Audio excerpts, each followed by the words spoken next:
Don't you dare bring that up right now. Josh snapped at me over breakfast, his hand tightening around his coffee mug. I just think we should wait a few more years before trying for a baby. The words hit me like a physical blow, and I fought back tears as I stared at my untouched plate. My name is Julie, and I'm 33 years old. I work as an elementary school teacher in Austin, Texas. For the past 2 years, I've been living what I thought was just an unfortunate struggle to conceive, but I recently discovered it was all a lie. I'd been obsessively tracking my cycle, changing my diet, and going to every fertility specialist in the city. Each negative pregnancy test felt like another failure, and I blamed myself completely. Was I too stressed? Was I eating the wrong foods? Was there something fundamentally wrong with me? Josh would hold me while I cried, stroking my hair and telling me it would happen when the time was right. That morning's argument about children wasn't our first, but something in Josh's reaction seemed different. He'd been getting more defensive lately, and I couldn't understand why. Still upset from our fight, I decided to tackle the mess in our attic that afternoon while he was at work. The doctor had suggested staying busy to manage my anxiety, and I desperately needed the distraction. I was going through old boxes when I found it, a manila folder stuffed inside a dusty storage container marked 2022 tax docs. I almost set it aside, but Josh's name caught my eye. As I pulled out the document, my hands started trembling. The letterhead was from Austin Medical Center, dated March 15th, 2022, exactly 8 months before our wedding. This letter confirms your vasectomy procedure has been successfully completed. The paper crumpled in my shaking hands as 2 years of guilt, self-blame, and heartache transformed into something else entirely. Josh had known. Through every doctor's appointment, every negative test, every tear-filled night, he had known it was impossible. He had watched me tear myself apart emotionally and physically, all while keeping his secret. The rage that filled me was unlike anything I'd ever felt before. It wasn't just anger, it was ice-cold fury. I carefully smoothed out the paper and put it back exactly where I'd found it. Then I went downstairs, made myself a cup of tea, and started to plan my next move. Josh had no idea what was coming, but he was about to learn exactly what his deception would cost him. I sat at our kitchen table, staring into my tea as my mind raced. The version of my husband I thought I knew was crumbling away, replaced by someone I didn't recognize. How many times had he watched me cry myself to sleep? How many times had he held my hand during yet another disappointing doctor's appointment? All while knowing that he was the reason we couldn't conceive. My phone buzzed. A text from Josh. About this morning? I'm sorry I snapped. Let's talk when I get home. Love you. My hands shook as I read his message. Even now, he was keeping up the act. I thought about all the money we'd spent on fertility treatments. Treatments he knew would never work. The specialists, the supplements, the endless tests. I'd even started seeing a therapist to deal with what I thought was my failure to conceive. Going through my phone's camera roll, I found a photo from 6 months ago. Josh and me at my sister Rachel's baby shower. I remembered breaking down in the bathroom that day, and Josh had comforted me saying, "Our time will come, honey. We just need to be patient." The memory made me feel physically sick. I opened my banking app and started calculating. Between medical bills, fertility treatments, and specialists, we'd spent over $15,000 in the past 2 years.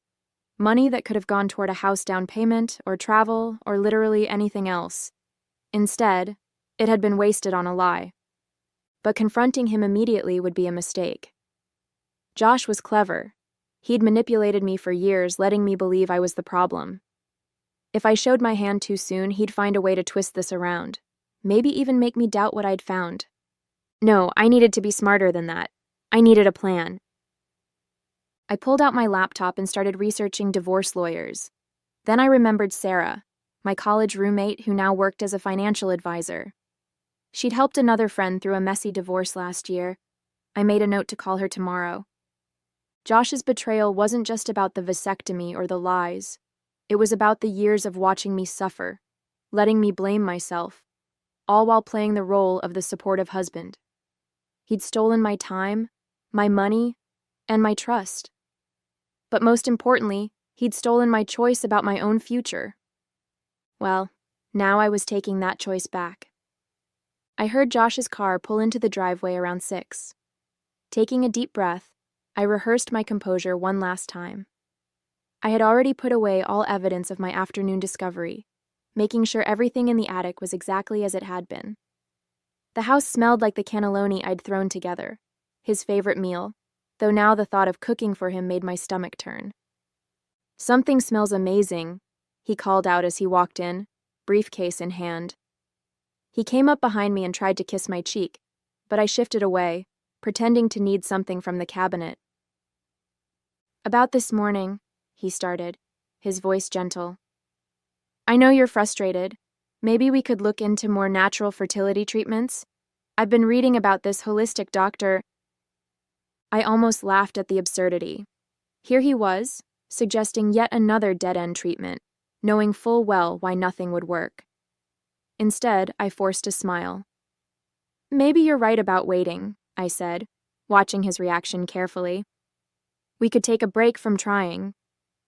The relief that flashed across his face was subtle, but I caught it. "I think that would be good for us," he said, reaching for my hand. "You've been so stressed lately." Stressed. Right, because that was the problem. Not his secret vasectomy. Over dinner, I let him dominate the conversation, talking about his day at the real estate office, nodding at appropriate intervals. All I could think about was the call I'd made to Sarah while he was at work. She'd given me the name of an excellent divorce attorney and advised me to start gathering financial documents. "I was thinking," I said carefully, pushing my food around my plate, "maybe I should look for a better paying teaching position. You know, for when we do start our family." Josh smiled encouragingly. "That's a great idea, honey. You're such a wonderful teacher. Any school would be lucky to have you." The ease with which he played along made my blood boil. "I'd also need to start documenting his lies," Sarah had said. "Everything could be useful in divorce proceedings." "I might stop by the bank tomorrow," I continued. "Look into our savings options." "I can handle the finances," he said quickly. Too quickly. "You don't need to worry about that." But I did need to worry, because according to Sarah, Josh had been moving money between accounts for months. Small amounts, nothing obvious, but it added up. Had he been preparing for the day I discovered his secret? Or was this just another layer of his deception? I watched him eat his cannelloni, chatting about his plans for the weekend, and felt something harden inside me. He thought he had everything under control. He thought he could keep manipulating me forever. He had no idea what was coming. The next morning, I called in sick to work. As soon as Josh left for the office, I drove to meet with Patricia Walker, the divorce attorney Sarah had recommended. Her office was in downtown Austin, in one of those sleek high-rises that made me feel underdressed just walking through the lobby. "Your friend Sarah filled me in on the basics," Patricia said, gesturing for me to sit. She was maybe in her 50s with sharp eyes and an even sharper blazer. "But I need to hear everything from you." I pulled out the manila folder I'd photographed in the attic. As I recounted the past 2 years, the fertility treatments, the deception, the financial irregularities Sarah had noticed, Patricia took detailed notes. Her expression remained neutral, but I saw her jaw tighten when I mentioned the dates. "He had the vasectomy before your wedding," she said, "and never disclosed it?" I nodded, fighting back tears. "He watched me go through all those treatments knowing—" "That's more than just deception," Patricia interrupted, her voice firm. "He allowed you to spend substantial amounts on medical procedures he knew couldn't work. There's a strong case for financial fraud here." She pulled out a legal pad and started writing. "First, we need to secure your finances. Open a new account at a different bank, one he's never used. Start moving small amounts of money. Nothing that would raise red flags." "What about the vasectomy paperwork?" I asked. "Should I take it?" Patricia shook her head. "Don't remove anything from the house yet. We'll subpoena those records directly from the medical center. More importantly, We need to document any new lies. Texas is a one-party consent state for recordings, which works in our favor. My hands were shaking as I took notes.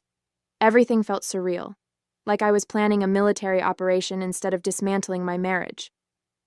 One more thing, Patricia added, her expression softening slightly. Don't confront him yet. Men like your husband, they're good at manipulation. If he realizes you know, he'll start covering his tracks.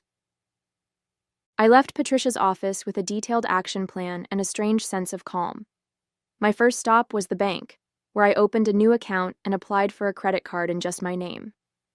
Then I visited my doctor's office to get copies of all my fertility treatment records, proof of the thousands we'd spent on procedures Josh knew were pointless. When I got home, I had a text from Josh. Heard you were sick? Want me to pick up soup on my way home? I stared at his message, remembering all the times he'd played the caring husband. The morning sickness remedies he'd bought me when I thought I might be pregnant. The foot rubs after disappointing doctor's appointments. The shoulder to cry on when every test came back negative. That would be nice, I texted back, adding a heart emoji for good measure. Two could play at this game of pretend. I spent the rest of the afternoon going through our files, photographing everything that might be important. Bank statements, tax returns, investment accounts. I found a drawer full of real estate documents, properties I'd never heard of. Josh had been busy with more than just his vasectomy secret.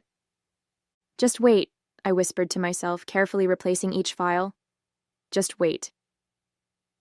The following week was an exercise in self-control. Every morning I'd kiss Josh goodbye as if nothing had changed. Every evening I'd listen to his stories about work, nodding and smiling while secretly documenting everything. The voice recorder app on my phone became my constant companion. Sarah's investigation into our finances revealed more than just Josh's minor money movements. There were 2 investment properties I'd never known about, purchased the year before our wedding. The down payments came from an account I didn't have access to. When I mentioned this to Patricia, she immediately filed for additional financial discovery. Your husband's been planning this for a while, she said during our follow-up meeting. These properties, the vasectomy, the separate accounts, it's a pattern of deliberate deception. But the real shock came when I received a call from Dr. Martinez, my fertility specialist. I'd asked her office to send over my complete medical records, but there was a problem. Mrs. Anderson, I noticed something unusual while reviewing your file, she said, her voice careful. Your husband called our office several times requesting we delay certain treatments. He said you were having anxiety about the procedures and needed more time. My hand tightened around the phone. He what? He specifically asked us to push back your hormone therapy appointments, said you weren't emotionally ready. She paused. Given what we know now, I felt you should be aware. I thanked her, hung up, and barely made it to the bathroom before throwing up. Josh hadn't just passively watched me suffer. He'd actively interfered with my treatment. All those rescheduled appointments I'd blamed on the clinic's busy schedule had been his doing. That evening, Josh brought home takeout from my favorite Thai place. Thought you could use a treat, he said, setting up dinner. You've seemed a bit down lately.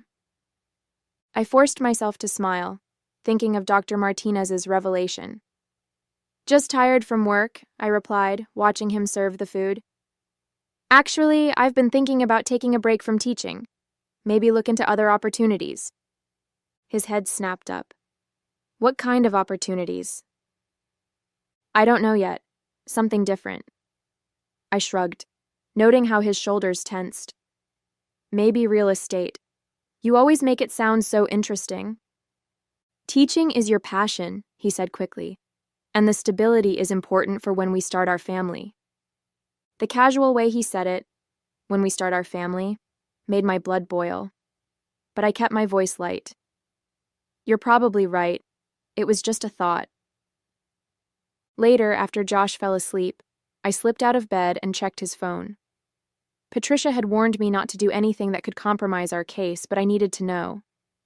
His recent calls showed multiple conversations with a number I didn't recognize.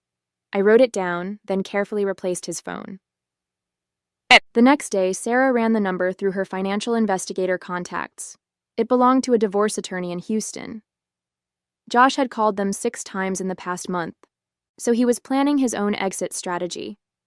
Fine, 2 could prepare for war. The next revelation came from an unexpected source. I was picking up coffee at our usual spot when Maria, the barista who had worked there throughout my fertility struggles, pulled me aside. "I've been wanting to tell you something," she said, glancing around nervously. "Your husband comes here sometimes with a woman. I thought maybe it was work-related, but—" My heart stuttered. "But what?" "Last week I overheard them talking about property investments and divorce lawyers. She was saying something about making sure you didn't find out about certain accounts before everything was in place." Maria touched my arm.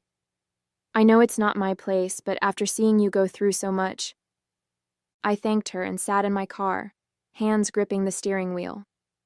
Sarah had mentioned a woman's name appearing on some of the property documents, Rebecca Wilson, a fellow real estate agent at Josh's firm. Now it all made sense. That afternoon, I met with Patricia again. "We need to move faster," I said, showing her the notes I'd gathered. "He's planning something with his colleague." Patricia nodded, reviewing the information. "Actually, this works in our favor. We've gathered enough evidence of financial misconduct to file for emergency orders. We can freeze the accounts he's been hiding." "What about the vasectomy evidence?" "The medical center confirmed the procedure date, 8 months before your wedding, just as you discovered." She leaned forward. "Julie, we have him on multiple fronts: financial fraud, medical manipulation, and marital deception. The question is, how do you want to proceed?" I took a deep breath. I want him to feel as helpless as I did. I want him to understand what it's like to have everything pulled out from under him. "Then let's plan this carefully. The element of surprise is crucial." That evening, Josh was working late again, probably with Rebecca. I used the time to put the final touches on my escape plan. I'd already secured a small apartment, paid for in cash through a friend of Sarah's. I had copies of all important documents and records of every lie he'd told over the past 2 years. The next morning, Josh was especially attentive, making breakfast and asking about my plans for the day. "Actually," I said, maintaining my best innocent expression, "I was thinking about looking into those natural fertility treatments you mentioned.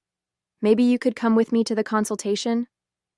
The panic that flashed across his face was almost comical. "Oh, honey, work is really busy right now with this new development project."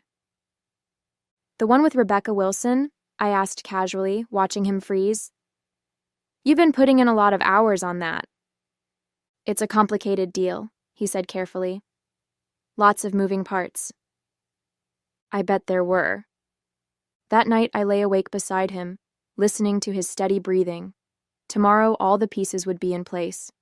Patricia was ready with the court filings. Sarah had documented every hidden account and suspicious transaction. Even Dr. Martinez had provided a detailed statement about Josh's interference with my treatments. Soon, he would understand exactly what it felt like to have your whole world exposed as a lie. I chose Sunday morning for the confrontation. Josh was sitting at our kitchen table drinking coffee and checking his phone, completely unaware that his carefully constructed world was about to implode. "Hey, I found something interesting in the attic," I said, placing the vasectomy paperwork on the table. "Want to explain this?" The color drained from his face. His coffee cup clattered against the saucer as he reached for the document with trembling hands. "Julie, I can explain." "Explain what?" "How you had a vasectomy 8 months before our wedding, or how you watched me blame myself for 2 years while knowing it was physically impossible for me to get pregnant." He stood up, desperation replacing shock. "I was going to tell you." "When?" I cut him off. "After how many more fertility treatments? After how many more nights of watching me cry myself to sleep?" My voice was steady, even as rage coursed through me. "Or were you waiting until you and Rebecca finalized your exit strategy?" His head snapped up at Rebecca's name. "How did you—" "I know everything, Josh. The hidden properties, the secret accounts, the calls to the divorce attorney in Houston. While you were playing your games, I was building a case. A case? His voice cracked. Check your email. Our lawyers can handle the communication from now on. I turned to leave, then paused. Oh, and the accounts you've been hiding? They're frozen. Good luck explaining those to the judge. Josh scrambled after me as I walked toward the door, his composure completely shattered. You can't do this to me. Those properties, those accounts, they're mine. Actually, I turned to face him, according to Texas marriage laws, they're marital assets you illegally concealed. Patricia says the judge will be very interested in that, along with the evidence of your medical deception. His face contorted with anger. You went through my private medical records? The accusation was so hypocritical I almost laughed. Like how you called Dr. Martinez's office to delay my fertility treatments, or how you and Rebecca have been planning your own divorce strategy. That's different, he started, but I cut him off. You're right. It is different. Because while you were destroying my trust and watching me suffer, I was gathering evidence. Every lie, every hidden account, every manipulative action. It's all documented. His phone started buzzing. From his expression, I knew he was receiving the legal notifications about the frozen accounts. He stared at the screen, face growing paler. I trusted you, I said quietly. I loved you. And you let me think there was something wrong with me while knowing the truth the whole time. Julie, please, we can work this out, he begged, his voice cracking. I'll explain everything. I picked up my pre-packed bag from behind the door. You can explain it to the judge. I'm sure they'll be very interested in hearing why you spent 2 years watching your wife undergo fertility treatments after getting a secret vasectomy. As I walked out, I heard him collapse into a chair, his world crumbling just like mine had in that attic.